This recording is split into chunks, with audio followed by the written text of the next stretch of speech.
xaaladda siyaasadda ee Soomaaliya ayaa xalay cagaha la gashay dagaallo hubeysan oo u dhaxeeya mucaaradka iyo dawladda federaalka ee Soomaaliya.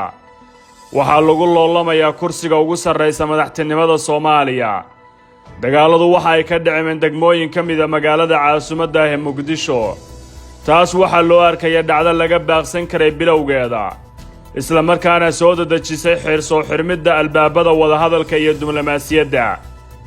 madaxweyne Farmaajo waxaa dul hoganaya saacado xasaasi oo hadba dhinac looga faa'iideysto taariikhdu ay u diiwaangelin doonto, waana dhacdooyin isbarkan oo ka dhigi kara hogaamiye wanaagsan iyo hogaamiye fashilmay. falanqeeyaasha siyaasaddu waxay rumaysan yihiin xaaladda hadda taagan laga baaqsan karay, welise waxa ay tilmaamayaan inay bannaan yihiin dhabbooyin looga gudmi karo ismariwaaga taagan, haddana lagu xisaabtami karo gudaha sharciga cid kasta oo xadgudub samaysay. dagaalada Muqdisho ka soo cusboonaaday ayaa noqon doona kuwa jiitama amniga magaalada hoos u dhac u keena, waxaana gacanta shacabka geli doona hub fara badan. waxaa fursad heli doona nabaddiidka iyo kuwa ku dhex mulan shacabka ee horumarka ka soo horjeeda. waa albaab ay adag tahay in si sahla loo xiro. xabadda bilaabaytana ugu yaraan heerka nolosha bulshada ayay hoos u dhigaysaa. waa haddii aysan dib u joogsan xalka iyo maskaxda wanaagsanna uusan shaqaynin. durba saamaynta colaadda ayaa laga dareemayaa Muqdisho. ganacsiga ayaa xirmay, adeegyada asaasiga iyo waxbarashaduna hakad ayay galeen, waana fafaalaha laga dhaxlo ama lagu yaqaano colaadaha. musharaxiintu waxa ay heli doonaan magac iyo maamuus haddii ay ku jabiyaan dagaalkan dhanka dawladda. waxay noqon doonaan saamilay siyaasadeed oo miiska wadahadalka ku cadgoosata. haddii la isku tagaba waxaa la dhagaysan doonaa dalabkooda iyagoo soo darxin doona shuruudo cusub. rasaastii xalay ka dhacday Muqdisho khasaaraha ka dhashayba mucaaradka waxa ay geyn doontaa maqaam siyaasadeed oo ay maalmo ku ceeshaan sida ay rumaysan yihiin. laakiin waa taariikh kale oo xun.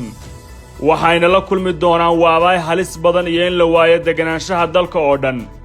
dhexdooda aysan isku oggolaan doonin kursiga hadda loo ordaya gaaridiisa. xubno ka mid ahna waxay dib u qori doontaa taariikhda si la mid ah dhammaan dagaal oogayaashii Soomaaliya soo maray ee qaybta ka ahaa dagaaladii magacyada kala duwan lahaa.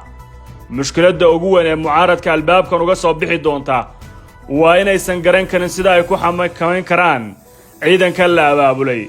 isla dhacdo kale waa in doonistooda ay ka soo dhex baxaan hogaamiye kooxoodyo hubaysan oo hadda weli qarsoon, kuwaasoo dhankooda ayana caqabad ku sii noqon doona damaca maanta ee musharaxiinta. dhinaca Farmaajo iyo xukuumaddiisa haddii dagaalkani 24 saac ee sii socda uu noqdo mid taagan iyagoo aan soo afjarin hab nabadgeliyeysanna ku dhammaynin, waxay ku noqon doontaa wejigabax iyo fashil siyaasadeed kii ugu sarreeyey. taasi waxay ka dhigaysaa rajadii laga qabay nabadoonnimada madaxweynaha misidada ugu xuulsiimata marxalad midhaha ka soo baxa aan la mahadin doonin. taariikhdu waxay u diiwaangelinaysaa madaxweynihii labaad ee fiilla Soomaaliya lagu weeraro iyadoo aysan weeraraynin kooxaha hambaarsan fikir argagixiso. dagaalku waxa uu meesha ka saari doonaa rajo kasta oo laga qabay muddo kororsi maalin baan noqotee. haddii aysan dawladdu xal degdeg u helin dagaalkan, waxaa si cad u fashilmi doona qorshaha baarlamaanka qayb ka mid ah, mana jiri doono kulan dambe oo ay isugu imaan doonaan maadaama daruufuhuba aysan oggolaan doonin. waxaa lagu laaban doonaa ugu yaraan teendhada Afisyooni meel ka baxsanna lagu shiri doono, iyadoo weliba fiilla Soomaaliya ka tegayso awoodo badan oo ay hore u lahayd iyo gorgortan siyaasadeedba. mucaaradka dhammaan qodobada dul hoganaya Farmaajo waxay u arkaan jaanisyo siyaasadeed oo maalmo ay sugayeen, balse dariiqada isku dhufashada xisaabta ayay ka imaan kartaa khaladaad aan isku geynta ka dhigi doonin tii la filayey. dhabbaha ama dariiqa keliya ee ay dawladdu ku sii haysan karto xakameynta ama maamulidda Muqdisho waa inay qaadato dariiqa nabadda, dhammaanna ciidamada iska soo horjeeda la mideeyo, kaas oo dhabbaha u xaara in biyo qabow lagu shubo dhamaca dhinacyo badan oo laga shaqeeyo inaysan rumoobin, taasoo ah in Muqdisho ay mar kale gubato. falanqeeyaasha siyaasadda ayaa rumaysan in madaxweyne Maxamed Cabdulaahi Farmaajo oo marar badan sheegay inuu tanaasulay xaaladda dalka, maanta uu hor yaalla imtixaan adag oo ku wajahan hannaanka maaraynta marxaladda sababtay inay ciidamo Soomaaliyeed ku loolamayaan gudaha Muqdisho, kuwaasoo kursiga fiilada isku haysta. waxa uu laba jeer gelayaa taariikhda haddii uu noqdo nin waddanka ka samata bixiya marxaladdan waxa uu noqon doonaa hoggaamiye mustaqbal wanaagsan ku yeesha siyaasadda dalka.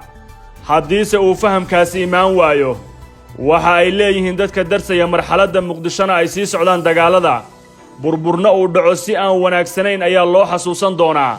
dhinaca kale waxaa la saadaalinayaa inuu imaan karo xal uga qaraar dhinacyadii saxeexay heshiiskii 17 Sebteembar kaas oo noqon kara dariiqii Kampala Accord ama dhabbihii Cabdullaahi Yuusuf ee Baydhabo 2008 balse weli waxaa jira rajo laga qabo in wada hadalladu ay bilaaban karaan dhinacyaduna ay dib uga xaajoon karaan marxaladaha siyaasadeed ee dalka lagana baaqsan karo in mar kale la aado dibadda dalka iyadoo xal ay bidayaan dhammaan dhinacyada siyaasadda ee Soomaalida.